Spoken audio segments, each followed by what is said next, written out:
এই নদীর মোহনা সমুদ্রের মোহনা পানি দিয়ে আমরা মুক্তি চাই,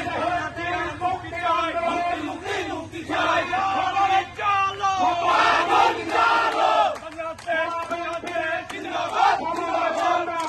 অংশগ্রহণ করেছি, তবে আজকে আমরা দেখতে পাচ্ছি জাতীয়তাবাদী ছাত্র দলের সভাপতি সাজেদ হোসেন রিপন